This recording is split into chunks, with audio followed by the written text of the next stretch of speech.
Right guys, we're back again, another video, and today I thought we'd have a look at this D12. Last time I took it out, I took it to the car park when we had a little just muck around and having a bit of fun, and it was okay on the tarmac, but as soon as I took it onto the gravel and tried to go over a bit of a bump in the gravel, it just stripped the gears in here, got stripped out. So as you can hear, it's not sounding too clever, but when I purchased this, I did purchase the full metal back axle with the metal gears, the ball race bearings and everything, and the metal drive shaft. And I got this because I didn't know how long the plastic axle was going to last, but I thought I'd give it a go. So if you do get one of these, if you're going to use it on tarmac and you're not really going to do anything too strenuous with it, you'll be fine. But yeah, these gears didn't last long once I took it off-road. So I would recommend buying this axle kit. So there's a few other things I'm going to do to the truck today. So I'm going to start with this, and as you can see, it's got these quite thin wheels, and there's very little suspension movement, and I did pick these up for another project. They're little dual wheels, so these are going to go on the back.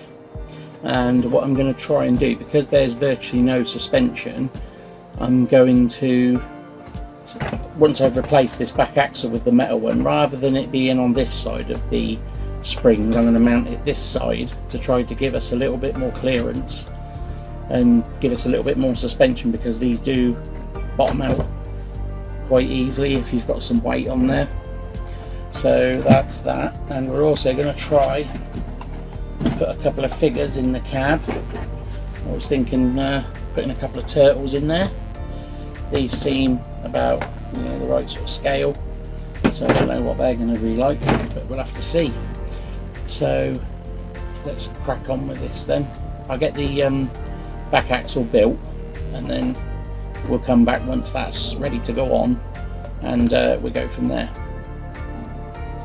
I thought before I get this assembled, I'll show you what actually comes in the axle pack. So you get your grease, and you get a metal piece that rolls away. You've got your two end pieces, you've got your axle housings there, they've got screws through holding that together. You've actually got the metal axle that the gears mount on. We've got some gaskets for the outer casings. We've got the gears there, the brass gears, Allen keys, and some screws for something that's in there. We've got some thread lock. We've got a metal drive shaft, and we've got the pumpkin housing for the back. And in here we've got the springs for the axles to hold the pins in. We've got all the bearings for the shaft, and the pins at the end for that, and I think that's it. So that's basically what you get in this metal kit.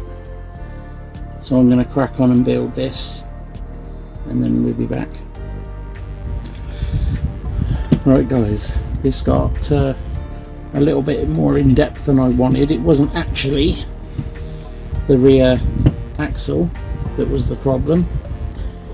It was the small gears that sit down in the gearbox here that goes onto the drive, and I don't know if you'll be able to see it. Where is it? There, on this cog at the top, you can see the teeth are actually shaved down where it's spun.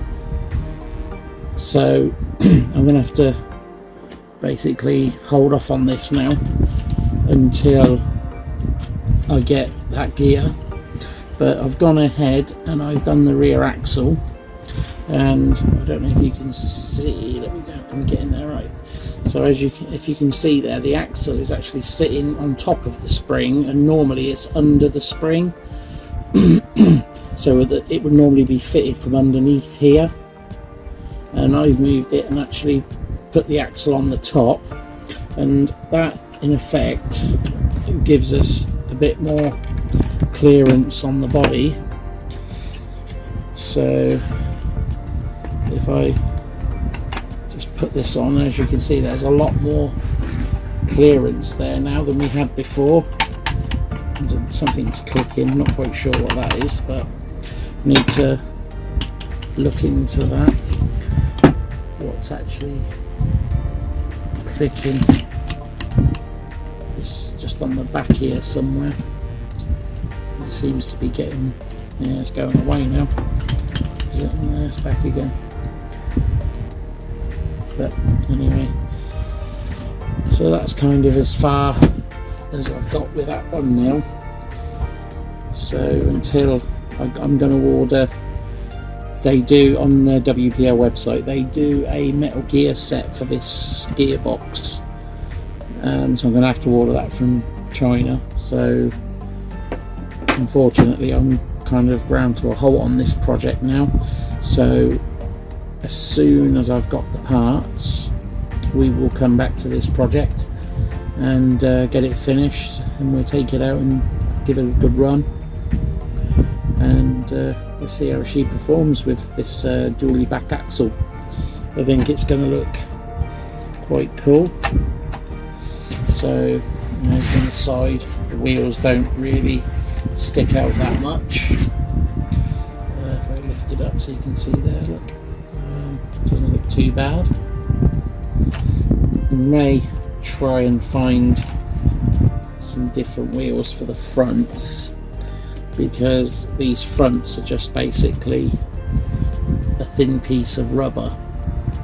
Which way do we need to go? That way. These tyres are just basically a thin piece of rubber over this plastic, so there's no give in that tyre, it's just solid. So the only sort of give you've got in the front is the suspension. I mean, it seems to work okay. It is designed for, you know, driving on tarmac or concrete, not off-road, but we'll see. Just an annoying click, I have to find out what that is. Okay, so I sorted out that clicking. All it was one of these leaves here, where it was slightly over, so as this went down it was clicking off this inside piece of plastic on the suspension support. So I've just loosened these two screws here, moved this over into the centre, and now we've got rid of that noise, so that's much better. But there you go, so we've come this far, so got to find something to put this up, and we'll have to wait now. So thank you for watching, and I will see you guys again soon.